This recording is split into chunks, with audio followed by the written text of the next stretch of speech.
Bien-aimés dans le Seigneur, l'exhortation de ce matin est tirée dans le livre de Luc 20, verset 34. Jésus leur répond, dans ce monde, les hommes et les femmes se marient. Aujourd'hui, le thème de l'exhortation, c'est le conseil du mariage. Bien-aimés, c'est quoi le mariage? Dans le mot mariage, le mot mariage est divisé en deux parties. Le mot mari et puis âge. Mari qui signifie homme, mari qui signifie femme. Ce n'est pas un garçon qui se marie, ce n'est pas une fille qui se marie. Le mariage n'appartient pas aux filles, le mariage n'appartient pas aux garçons. Mais le mariage appartient aux hommes et aux femmes. Le côté âge, qui signifie maturité, c'est quelqu'un qui est responsable, qui pense au mariage, quelqu'un qui est responsable, qui passe par le mariage. C'est quelqu'un qui peut lui-même s'occuper de lui-même et s'occuper de son prochain. C'est lui qui doit penser au mariage. La Bible nous parle dans 1 Corinthiens 6, verset 17. Mais celui qui s'unit au Seigneur dans son cœur devient comme une seule personne avec lui. Bien-aimé, avant de se marier avec un humain, marie-toi avant à Jésus-Christ. Femme, avant de te marier à un humain, marie-toi avant à Jésus-Christ. On se marie avec Jésus avant d'épouser un humain. On ne se marie pas avec quelqu'un qui trompe Dieu, quelqu'un qui ment à Dieu. Ce n'est pas toi qui vas caresser. On se marie avec une femme qui aime Dieu, qui respecte Dieu. Si une femme ne respecte pas Dieu, elle n'aime pas Dieu, ce n'est pas toi qu'elle va respecter, toi, l'être humain. Un homme qui ment à Dieu, qui trompe Dieu, ce n'est pas toi, la femme qui va marier. Ce n'est pas toi qui va caresser. Une femme qui est infidèle à Dieu sera infidèle à l'homme. Un homme qui est infidèle à Dieu sera infidèle à la femme. Alors marie-toi à quelqu'un qui est fidèle à Dieu. Selon mes deux recherches, c'est quoi le véritable mariage? La Bible nous parle dans Genèse 2, verset 24 à 25. C'est pourquoi l'homme quittera son père et sa mère pour vivre avec une femme. Ils n'ont pas dit un garçon, ils n'ont pas dit une fille. L'homme et sa femme sont nus tous les deux, mais ils n'ont pas honte l'un devant l'autre. Maintenant dans 1 Corinthiens 6, verset 15, vos corps font partie du corps du Christ. Vous ne savez donc pas cela. Eh bien, qu'est-ce que je vais prendre? Je vais prendre une partie du corps du Christ pour en faire une partie du corps d'une prostituée. Sûrement pas. Celui qui s'unit à une prostituée devient avec elle un seul corps. Vous ne savez donc pas cela. En effet, les livres saints disent les deux deviendront comme une seule personne. Donc ça veut dire, bien aimé, le véritable mariage, c'est le rapport sexuel. Mais selon Dieu,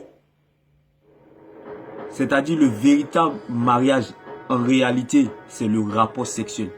Mais le véritable mariage, en vérité, c'est que avant le rapport sexuel, cela doit être honoré. Ça, c'est Dieu qui demande cela. Parce que la Bible déclare, conseil ne conseille pas, mais conséquence conseille. C'est-à-dire le mariage en réalité, c'est le rapport sexuel. Mais le mariage en vérité, selon Dieu, il faut que avant le rapport sexuel, les personnes soient honorées. Parce que là, ils ont dit l'homme s'attachera à sa femme. Et de l'autre côté, ils ont dit celui qui s'unit avec une prostituée devient un seul corps avec elle.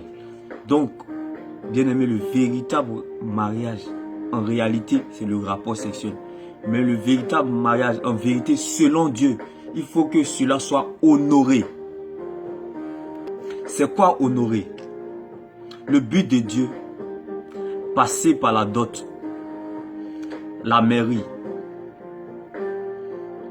à l'église, ensuite le lit conjugal, et puis Dieu bénit. Donc ça fait la grâce, le chiffre 5. Donc bien aimé, quand c'est comme ça, Dieu peut vous accompagner jusqu'au bout. Dieu prend le risque.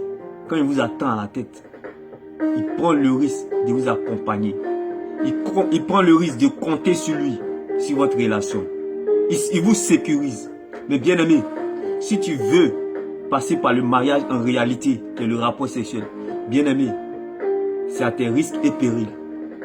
Dieu va dire, il ne se reconnaît pas dans ce qui vous arrivera dans le futur.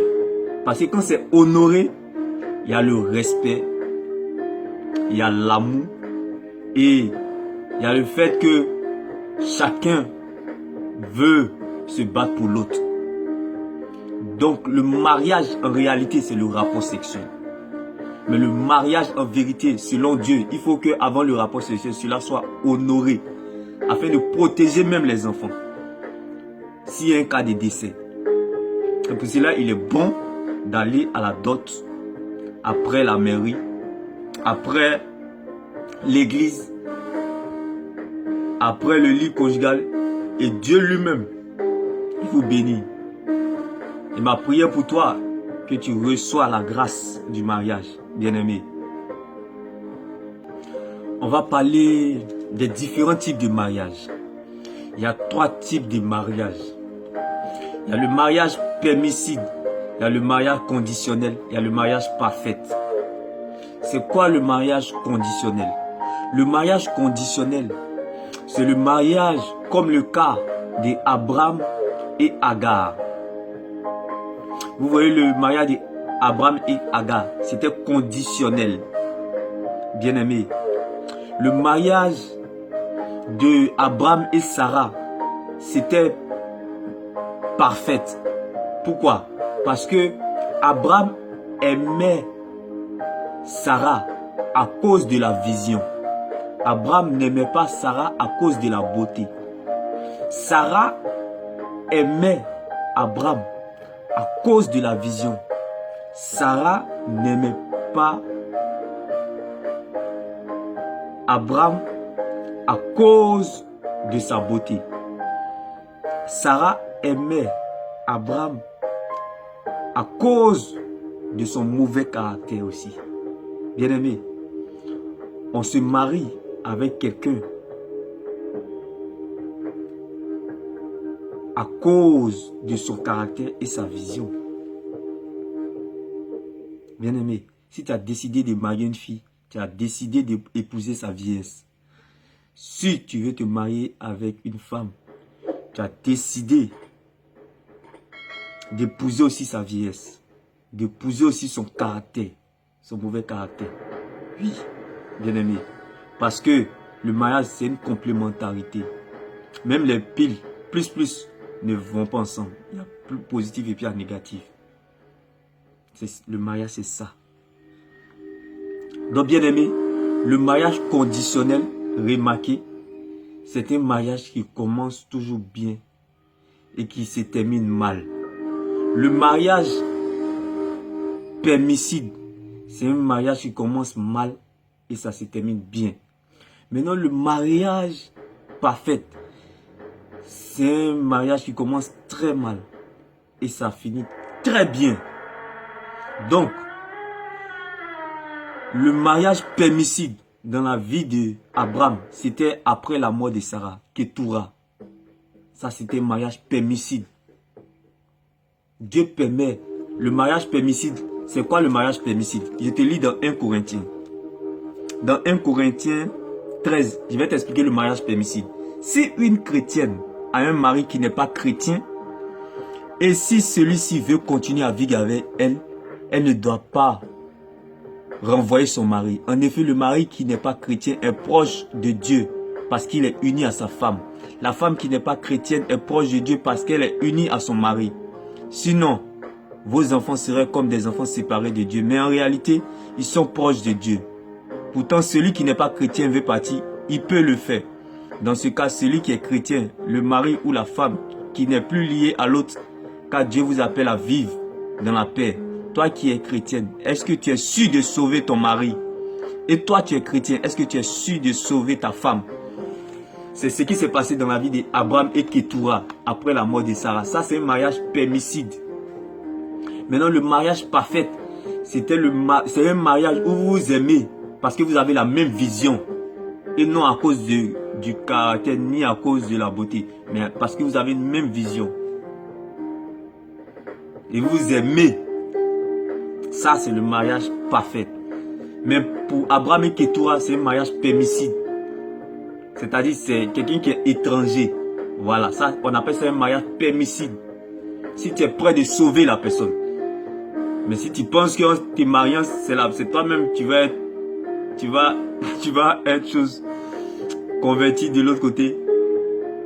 Dieu n'est pas dedans. Mais si tu penses que en sauvant cette personne, tu te maries en sauvant cette personne, c'est un mariage permissif. Maintenant, en étant sauvé toi-même, hein, c'est tout. Voilà, c'est un mariage permissif. Comme Abraham et Ketura. Maintenant, le mariage conditionnel. C'est un mariage en Agar et Abraham. La majorité des mariages conditionnels, comme on le dit, ça commence bien, ça se termine mal. C'est les mariages qui s'arrêtent même au niveau de la dot. Ça, c'est un mariage conditionnel. La Bible déclare, mieux vaut rompre plusieurs fiançailles et faire un bon mariage. Faut mieux rompre ou échouer dans plusieurs fiançailles et faire un bon mariage que de faire un faux mariage et finir en enfer ou te retrouver dans des situations critiques ou compliquées plus tard. Ah, c'est un mariage conditionnel. Abraham et Agar, mariage conditionnel, ça commence bien, ça se termine mal. Le mariage de la volonté parfaite de Dieu, c'est la même vision. Sarah et Abraham, ça a commencé très mal, c'est fini très bien. Parce que avant qu'ils soient totalement ensemble, Agar était venue comme punir ses coups. Vous voyez? Donc, le mariage de la volonté parfaite de Dieu, ça commence toujours très mal et ça finit très bien. Maintenant, le mariage permissible, c'est lorsque la personne est étrangère, mais vous pensez que vous pouvez sauver cette personne en étant vous-même déjà sauvé en Christ. Ça, c'est un mariage permissible. Mais si tu sais que celui que tu vas t'allier avec cette personne, tu ne peux pas sauver cette personne à Christ, bien aimé, on lui conseille, il ne conseille pas, conséquent conseil, donc faites très attention. Donc c'était ma joie pour toi, pour le mariage, comme conseil, que c'est juste une pensée que le Seigneur m'a mis à cœur pour partager tous ensemble et à chacun de se retrouver dans ce genre de mariage. Sinon, en vérité, le mariage en réalité, c'est le rapport sexuel. Mais le mariage en vérité, selon Dieu, il faut que avant le rapport sexuel, les deux partenaires soient honorés. Voilà.